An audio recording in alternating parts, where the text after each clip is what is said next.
And 7 News asking the tough questions tonight about more than $10 million in stimulus money given to the Tri-County Health Department. We found the money's been spent with very little to show for it. New tonight, Call 7 investigator Kelly Rabon holding officials accountable. Kelly, they are defending the way they used that money. That's right. The money was supposed to fight obesity in Colorado, one of the fittest states in the nation. But we wanted to know the impact of that $10 million because you paid for it.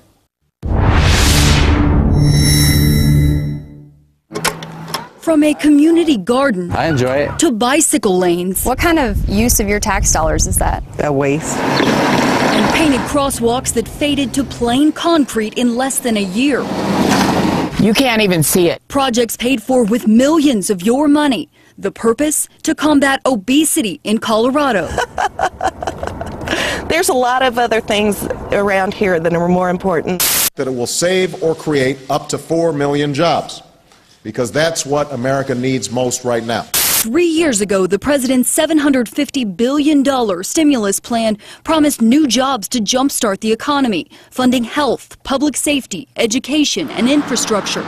The Call 7 investigators found a $10.5 million grant went to the Tri-County Health Department to fight obesity. Colorado has often been termed the leanest state in the nation, the healthiest state in the nation, but we do have a rapidly increasing overweight and obesity problem. Stacy Weinberg served as the grant administrator. The overall mission of the grant is to increase opportunities for the residents of Adams, Arapahoe, and Douglas counties to be more physically active. For $10 million, Tri-County set goals of changing government policies, increasing access to fresh produce, and educating the public about healthy eating. I love eating fruit for breakfast. Let's go strong! 2 years and $10.5 million later, the money is spent. The 36 jobs that were created are gone, and the impact of these efforts on obesity isn't visible yet.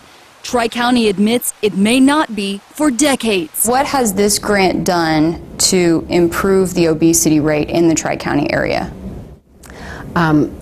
Immediately, there are no changes in the obesity rate. The Tri-County Health Department can't show you how it's affected obesity rates because it's not checking how often projects like this crosswalk are actually used. It was not set up as a requirement of the CDC grant.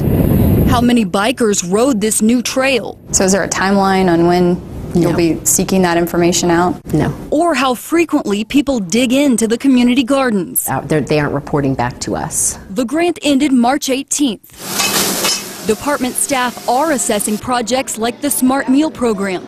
$30,000 spent to flag healthy menu options at restaurants. The goal of the grant was not individual behavior change. It was to, yes, increase access to the healthier options. At Lupita's restaurant in Aurora, owner Elizabeth Oxley says she's enjoyed participating in the program. How often do people choose those smart meal options? Not very often. But doesn't think the smart meal seals changed her customers' eating habits. Do you think that it's helped to fight obesity?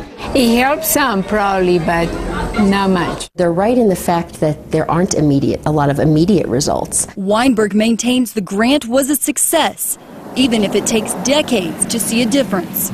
How long down the road will it be before you know if this was effective? I mean, it could be 5, 10, 20, 30 years.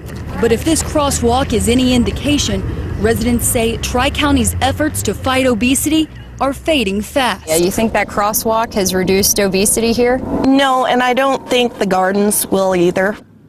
Now that $10.5 million grant is only the beginning. Tri-County says the cities and school districts will seek more money to keep the initiatives going. The health department points out that it followed all grant rules and that it spent the money the way it was intended. Critics say that's the problem. There's simply no accountability to know if it's money well spent. Thanks for bringing us that report, Kelly. I know you'll follow up on it. If you have a story idea for Kelly or any of the Call 7 investigators, give them a call at 303-832-7777 or send an email to call7@thedenverchannel.com.